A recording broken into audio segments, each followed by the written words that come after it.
Hello, my name's Rob Hayes, and I am doing a presentation on podium pathway and winning style of play in men's 15s rugby. Brief outline of the presentation. I'm going to talk about rugby in general and give us a little introduction. We're going to look at the long-term athlete development structures and a player pathway. We're going to do a bit of a data review on a winning style of play and looking at key performance indicators. From there, I'm going to look at a few issues going on with rugby participation and an overall conclusion.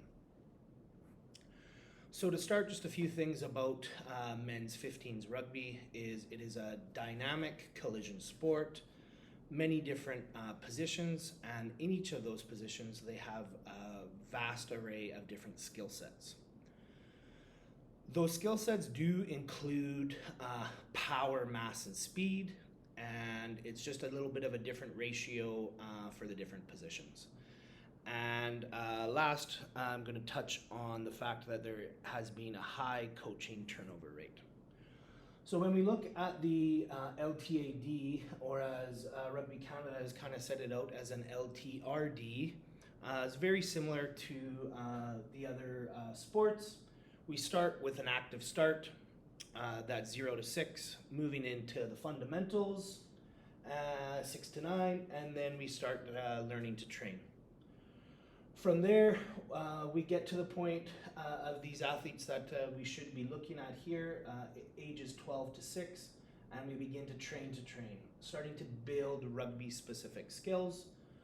We're getting into then training to compete at 16 to 19, where we're starting to optimize rugby potential and looking at specialization and position-specific skills. Then we're getting to training to perform. That's the 19 to 23. So hopefully these athletes are identified by this stage. And then we're at the ultimate performance. Males over 23, and they should be in the Canada system, working to achieve optimal performance. Overall, we have stage 8 that includes the club system. So these players aren't looking for high performance. They are just enjoying the sport and playing. Where we are right now, kind of in the player pathway, there's still a little bit of work to be done, in my opinion. We have provincial level players at level 2. We're still looking at 16 to 18 ages. They might be playing in a rep team, a regional team. They're starting to be identified, and they are playing for the BC Bears. Then we have provincial level 1. These players are 18 to 20. Hopefully they have already competed for Canada in one of the age grades. Next, we have the Canadian Development Program. So we have the Pacific Pride on the island.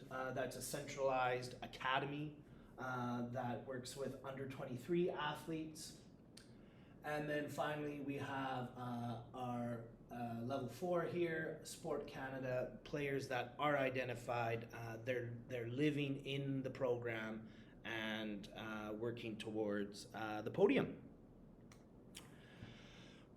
They don't really have any clear pathways set at the moment. I really liked this one from the English Rugby Union. So I have that here for you to look at. I've created one myself, which I think looks at what a Canadian pathway would be. As we said, we're starting with our club level and our high schools, looking at regional athletes and possibly already getting into a provincial program. From there, our provincial level under 20s, which we said hopefully they're already identified. Then we have our Canada level, and finally that Pacific Pride, followed by the ultimate goal of the senior men's team. I have a few graphics here for us, just looking at the fitness standards of what the different positions have. So as we talked about, the different positions have very different skill sets, and I thought it would just be interesting for you guys to look at here. I'm not going to delve into it too much, but you could take a look at that. Followed with the under 20s as well. Last, I just wanted to touch on a little bit the journey. So Rugby Canada needs to be tracking these athletes for at least at the minimum, probably realistically looking at 12 years. That low end could be older athletes that have transitioned from another Olympic program, or possibly athletes that have moved to Canada or had some grandparents, etc., and they come from England, New Zealand, etc. I don't think we really need to go any higher than 12 years, because one of the factors with rugby is that it is a collision sport and the bodies break down. So there isn't many athletes that are playing elite rugby past their late 20s. There's a few, but it would be the exception. So now we get into our data mining. So the first thing I wanted to do was decide which nations over the years have been the best. So I plotted the world rankings over the last 10 years and looking at which countries have been in the top 10. So after doing that, I've pulled out the top 9 nations plus Canada, just so we can see where we are as a country. You can see right now in 2021, New Zealand is ranked first, and Canada, we are ranked 23rd. And it has been a slow decline over the last 10 years for Canada. In 2011, we were pretty close to the top 10, and just steadily as the years have gone on, we've been going lower and lower. I decided to just focus on the top 6, so it'd be a little bit less data. So, looking at the last 10 years, I've decided that New Zealand, South Africa, Australia, England, Ireland, and France are the countries that the winning style of play that I'm going to be looking at. The first chart here is looking at points scored. So in rugby, the winning team is the team that scores the most amount of points. So we need to decide how we're going to do that. So, but first, I just wanted to find data on who's scoring the most points, how many points they're scoring, etc., etc. So this graph here breaks that all down, and it's mostly focused in the knockout stages of the World Cup in 2011. I also wanted to look at some specific games and break it down. So the one game that I was able to get a lot of data from was when Canada played England in July. And so here I have a graph, and again, you can take a look at it a little bit closer when I have the slide up. We're looking at specific player performance on the left. So we're looking at carries, the average gains, the tackles, defenders beaten, kicks in play, penalties conceded. And then over here, we're looking at a comparison of the two teams. And next, I looked at a study done by Sheffield Hallam University, and it looked at the specific performance indicators that discriminate winning and losing in elite men's rugby. And this data analyzed the knockout stages of the 2015 World Cup. One thing I really wanted to point out here was that I just wanted to look at possession, tackle completion, and the total penalties conceded, and just showing the difference between winning and losing and how close they can be. So you can see possession percentage, 51% to 48%. That can be the difference of a winning or losing. Tackle completion, 90% to 88.8%. And penalties conceded, 10 as a difference to 9. So those the margin of error can be so narrow that we really have to hone in on some of those specific skills. After looking at all of this data, I've come to the conclusion that these are the six major performance indicators that I would focus on for a winning style of play. We have tackle percentage, which we would ideally like above 90%. Percentage of possession in the green zone. So the green zone is in the attacking side of half. We'd like that to be ideally above 40%. Percentage of your own lineouts and scrums, I'd like that to be at 100%. Percentage of overall possession, in a perfect world, we're at 2/3. The number of handling errors is always going to vary a little bit, but we would like that to be as low as possible. And discipline, so the penalty count that we just talked about. A few other considerations that I looked at, but I don't think are quite to the point of having it in, would be kicks to grass, so kicks that actually land in field. Success rate in the green zone, and especially that would be looking at when we're inside the 5 meters, our team scoring. Percentage of stealing set piece, so as we said, we would like our own set piece to be at 100% or as close to as possible. And if we can get the percentage of stealing the other teams up near 20, that's really positive. Looking at the number of line breaks, and also especially in newish, like really today's rugby, the offload is really important. A few ways that I want to look at that practically. So I was working with UBC's women's director of rugby, and we've gone through how they do their game analysis.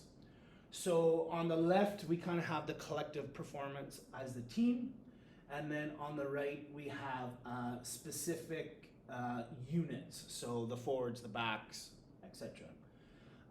And then each team for that winning style of play on that specific game day, we would probably decide out of these 9 factors, what do we need to do to be successful? We need to reach 6 of them or 7 of them, etc. And then, so we have here red, when we're looking at the outcome, is if we did not reach our goal, and green we did. So just to finish up winning style of play, after looking at all the data, the research is showing me that these 6 are going to be the most beneficial for a team to work on. So at all of our training sessions, we need to be figuring out how are we going to get our tackle percentage above 90%. What are we going to do when we have possession in the green zone that's going to create success? We're going to work on our set pieces pretty often to make sure that we are getting as close to 100% as possible. Possession is key. That's usually one of my key performance indicators that I talk about with all my teams. The other team cannot score if we have the ball. So we must maintain possession as much as possible. We need to keep the number of handling errors down, obviously. And discipline is key in all aspects. Penalty count, making poor decisions, but we can't be just giving the ball to the other team by mistakes or by penalties. One of the reasons that I'm thinking that Canada has been going down and down and down over the last 10 years is that we've gotten away from the winning style of play. So in 1987, in the first World Cup that we were in, Canada was known to be a very hard team to play against. They were physical, we were big, and very hard to play against. And over the years, we have had quite a high number of coaching turnover. And this, from what I'm gathering, is this is keeping us from having a winning style of play that is consistent. And over the years, and coaches change, and for us, most of the time, our coaches are from different countries. So a New Zealand coach comes in, and we focus on that winning style of play for a few years. and then an English coach comes in and we focus on that winning style of play for a few years. And maybe at this point here, Rugby Canada really needs to take a look at something like this and deciding what is the winning style of play, finding a coach that is going to believe in that and stick with that for a few years and make that kind of 4 to 12 year plan. Because at the moment, we just keep doing small little steps, and I think we're not looking at the big picture. So, as I said, we kind of get to the point here where I'm thinking we're at the sad truth. This next World Cup is the first World Cup in Rugby Canada's history that we did not qualify for. So the World Cup started in 1987 and it's been every 4 years. And unfortunately, we lost to Chile and Costa Rica recently, and therefore we are not qualifying for the next World Cup. When I look at our men's soccer program, they have seemingly been going in the opposite direction. So I think we have some work to be done and follow some of the steps that they've put in their development. As we've seen in this course, some of the places that where Ontario soccer is, etc., they're doing some great work there and really looking at the big picture. And I think that is some steps that Rugby Canada needs to do. The next thing that really hits home for me is looking at the grassroots level. And high school rugby is where some of it begins. And unfortunately, the participation on the boys' side has been steadily decreasing for the last 5 years as well. So this chart here shows our 5-year trend. It has the grade 8 level, the grade 9 level, juniors and seniors, and then a total. And unfortunately, as you can see, it has been on a slow decline. Here I have graphed it just so you can take a look. On the left here, we have rugby teams as a whole, and this is looking in BC. And then on the right, we are looking at the specific athletes. And as you can see, over this 5-year trend, it has been going down, down, and down. So, in general, as a conclusion, rugby is a very dynamic sport. And so to pick a specific, as I've gone through the research and I phoned a bunch of different coaches, people in Rugby Canada, people in the provincial level, and people at the university level, most of them have the feeling that there isn't just one set winning style of play. It's going to be, we need to take in effect the teams that we're working with and what we have. Here in Canada, we seemingly aren't finding really big athletes anymore. It seems that volleyball, basketball seems to be sucking up a lot of those players. So that's something with us we need to do at the identification stage. And I think Rugby Canada is trying to do a better job of finding some of these Olympic caliber athletes and turning them into rugby players or being able to catch their attention at a younger age. But Rugby Canada does, I think, need to figure out what winning style of play is going to work for them and start putting some work in how we're going to train our athletes to that winning style of play. The podium pathway isn't really done. And it was a bit surprising for me talking to a few people in Rugby Canada, and like that graphic that I came up with, why doesn't Rugby Canada have that one?